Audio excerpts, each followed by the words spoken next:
Hi, everybody, and welcome to another episode of my weekly video series, Flex and Reflex Sunday Sit Down. Today, I'm just looking at the background here. People often ask me, what's the name of your podcast? Well, here it is, so you can't forget. It's called Mental Toughness and Body Show. I have another one, which is called Rob Evans, the spelling up in the corner there, 365.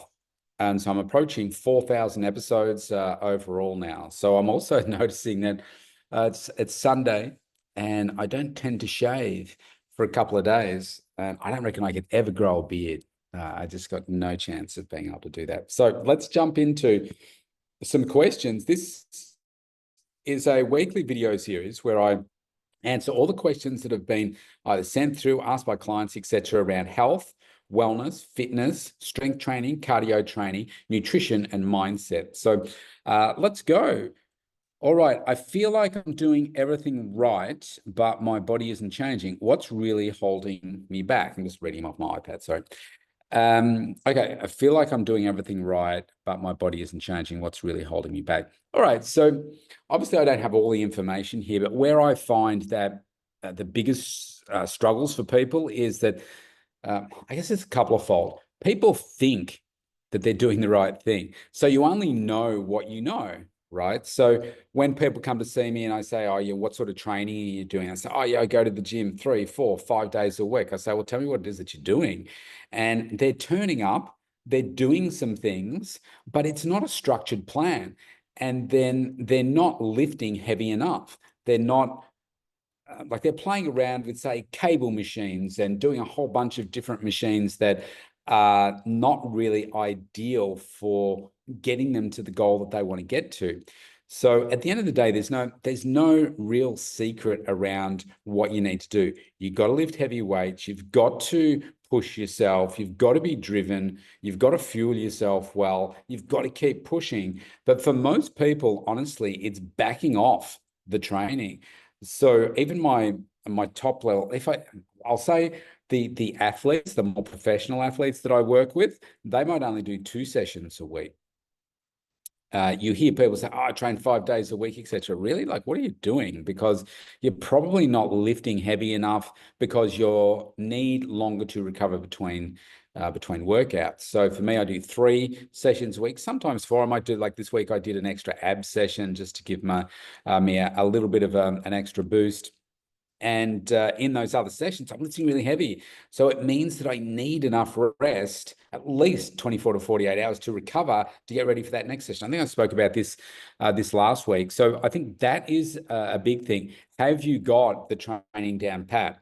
Like, is it the right structure for you? Are you doing the right exercise? Are you overtraining and under eating? That's normally what's going on. And then the next part is the food. Like, have you got that right? Are the macros right? Are you getting enough protein in? Because that's normally the thing that people don't do. Don't get enough plant-based food in. Try and skip on certain other foods to try and think that they're getting the right outcome, but it's not balanced. And the other part I would suggest is about, is it healthy and sustainable? Like, you're trying to do something way too fast. It's not right for your body. It involves like strict dieting and things like that that aren't going to give you these long-term results. We've got to make sure that it's healthy, and we want to make sure that you're on the right pathway to success where you can stay there forever. Not just, okay, let me look good for a photo shoot and then never again. That's not ideal, right? We want to embed these habits. And then the other parts which relate to your mindset is around what is it that you are measuring to your success against? You say you don't feel like your body's changed, but are there other aspects that are changing? Like, there are multiple other levels of things that are changing for you that you're just not recognizing because your body is actually changing, but you're focusing on something else. When was the last time you took your measurements? Have you done a DEXA scan? Is your body composition actually changing, but your body's not changing that much? So, like for me, for instance, so I'm 165 centimeters, about 5'5", so I'm not a very tall person.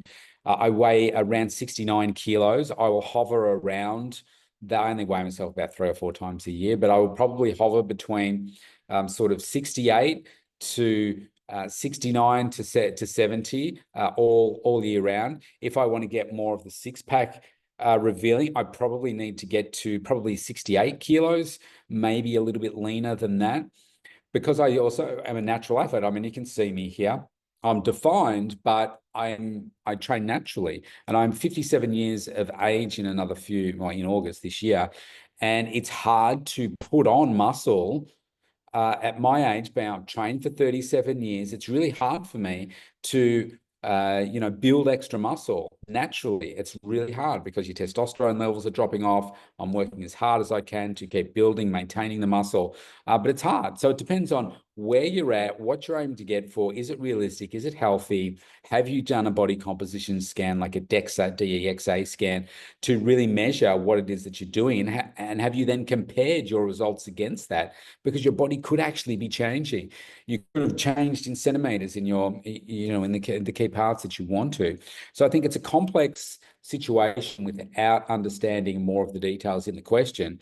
But those things I've pointed to are really most likely going to be 99% of the challenges that you're facing right now. All right, next question. If you had to strip fitness down to just 3 things for maximum results, what would they be? I don't know why it needs to be 3 things, but okay, first thing, one would be mindset. We've got to get that right. What it is that you want, why it is that you want it, how committed are you to achieving it? Next one is, like I just said, do you have the right program and are you lifting heavy enough? Most people are surprised when I get them to lift less. It's like, oh, but I'm trying to do more, so I need to train more. Unless you are a professional athlete where all you do is eat, sleep, train, you got no chance. And most of us aren't in that category. I'm not in that category. So even though I do health and fitness as my career and my business, I've got other things that I want to do. I love my training. I love the work. I love pushing myself hard. I love focusing on my food and doing all those things. But I've got a life that I want to lead and help others be successful as well. So it's cutting back the training. And then the last one is your food, making sure that you get that right. So mindset, strength training, is that right? Well, strength training / cardio, people mainly do more cardio than strength training. Think, oh, it's particularly women, and that's going to help me lose weight or whatever. But we want to be strong. We want to be, if you want to think about how you change your body, and people, or particularly women, say, I want to be toned, I get that lean, firm, sexy body, then that's only going to come through strength training, not cardio. And then the food, if you're, say, got the training right, but the food's wrong, or the food's right, but the training's not right, yeah, you're going to get some benefits, but you're not going to optimize your results. So that would be my 3 in a nutshell.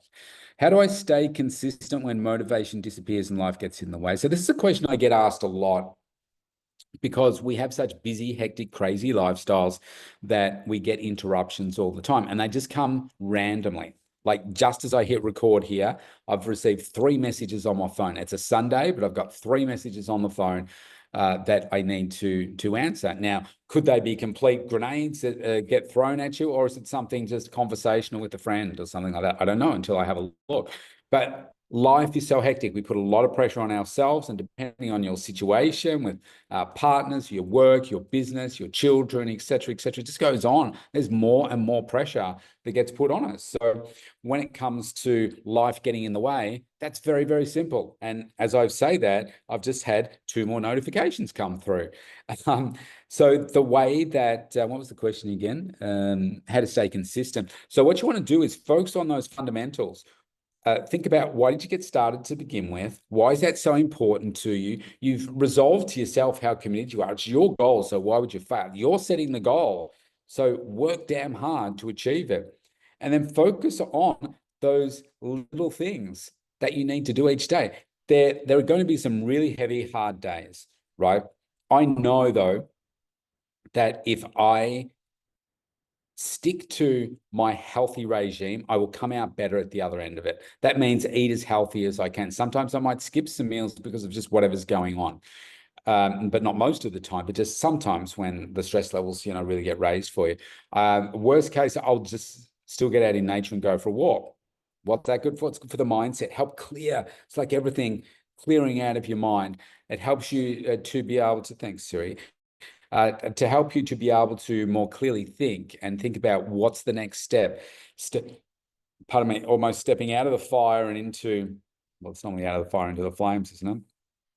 Stepping out of the fire and stepping into another space so that you can come back and address the heat and the stress of the moment, and you can think more clearly and do all those sorts of things. So I think people can really overcomplicate things. And just because you say fall down, you only fail if you never get back up. So focus on, maybe it's the next meal, maybe it's the next day, but don't give up. Come back to, so why did I get started to begin with? Why was this so important to me? And keep that right in here and up here so that you never ever stop. We all have things that interrupt us, but they don't have to immobilize us and stop us forever. So just remember that. Okay, what's one fitness rule you think is absolute nonsense and why? All right, so I would say you hear this a lot. Don't eat after whatever time at night, 6 o'clock, 7 o'clock, etc., etc. And people say, oh no, that's right. So let me put that into perspective for you. You work night shift, and when you need to be eating, it's when most people are sleeping. Guess what? That's after 6 o'clock. So if that rule were true, all these night shift people would be dying. Now, night shift is a killer for people on for their sleep. And it's normally the sleep patterns that gets interrupted that then lead to like poor choices for health, wellness, et cetera, et cetera. But it's simply not true that after, say, 6 o'clock, you shouldn't eat. Like, what we shouldn't be doing before we go to bed is eating a really heavy, fatty meal. What we want to be doing is having a snack or something like that. The time really doesn't matter that much, as long as it's healthy, it's balanced, and your metabolism is going to work really hard while you're asleep. So that's a classic one that I hear quite often, because when I'm working with clients and their tailored meal plans, I would usually work on 6 meals a day: breakfast, lunch, dinner, and 3 snacks. Now, depending on when you start the day, let's say you start at 6 a.m., and every 2 to 3 hours, you're going to get to 8:30 or 9 o'clock or even 9:30, depending on when most people eat dinner. And I still encourage people to have that snack. I do the same for myself personally, because then you're going to bed, your metabolism's firing up, and you're effectively fasting for 10 hours or something like that before your next meal. So what we don't do is say, oh, let's have like a fatty, like a McDonald's meal or a big pizza and things like that before you go to bed, because it's a lot of extra calories. It's sitting there like a lump in your tummy and maybe not making you feel good. So that's not the awesome way to do it. So that's probably the fitness rule, if you like, that I often hear. So last question: what's the biggest mistake even experienced gym goers make? Don't track what it is that they're doing, right? Yeah, go into any gym, and you would be lucky to find 1% of the people actually writing down, tracking, whether it's writing down in a journal. I track mine on my phone, where I do all my client programs. Most people are not tracking what it is that they are doing, right? So what does that tell you? They don't have a plan. If you don't have a plan, what are you aiming for? You're probably aiming to hit about the same weight every single time you come in. And if you're feeling good, oh yeah, let's go a little bit heavier today. But most people are just going through the motions. They don't have a clear goal, what they want. They haven't identified why they want it. They haven't therefore worked out how committed they are. Yeah, they're turning up to the gym, but if they were really serious about it, why wouldn't you find somebody that you can work with to map out a comprehensive training plan for the year? If you're super committed and you want to invest in your health and wellness, why wouldn't you get someone that you can work with that can give you the plan to move you from where you are to where it is that you want to, and break it down into chunks? So I do 12-week training plans for my more serious clients, and that comes down to 3 4-week training blocks. And then that comes down to 4 individual weeks. And then it comes down to usually 3 strength focus sessions a week, right? And then every single week you're making progress. How do you know? Because you're tracking it. Even if you're only going up by 250 grams, 500 grams, you go up every single week. We look at the reps that we're having in week 4, week 0 to 4. And then the second training block and into the last 4 weeks of the 12 weeks. And we're making sure that we're constantly improving. And then we have a process for what we go through at the end of that 12 weeks. Most people just keep training and say, oh, yeah, I won't go for a couple of weeks for whatever reason. But what if you had some structure around that and you knew that every day you're working towards that plan that empowers you to bring out that greater version of you? And then given that most people in the gym aren't doing that, what are they also not doing? Well, they're certainly not tracking their food. They're not being conscious of what it is that they're doing. They probably have a pre-workout drink, a post-workout drink, something like that. Maybe they focus on eating a little bit cleaner. Maybe they don't. Maybe they haven't looked at what alcohol they're consuming and all those sorts of things. So they're just repeating this cycle to almost like you're on the treadmill or you're on a bike or something like that, stationary one, that you're doing the work, but you're not actually getting anywhere. And so for me, that is the biggest mistake that most people make. So thanks for those questions this week. That's been fun. Have a great week wherever you are. The day of recording this, I know my northern neighbours up there in Queensland are really suffering from, we've got 250,000 homes that are without power. My best friend has got a generator going on the balcony and having to switch it off every now and then because you've got to have a window open for the cord to come in, and the fumes are not awesome. So yeah, I know you guys are doing it tough up there, and there's floodwaters coming and everything as well. So just be safe, and wherever you are in the world, be happy, be safe, keep focused, and let's make this week a really powerful one. If you'd like to connect with me, send in your questions. You can go in the link below if you want a free consultation so I can help you achieve what you want to achieve. Click on the links. It doesn't matter where you are in the world. I'll be there for you. Have a great day, everybody. I will see you next week.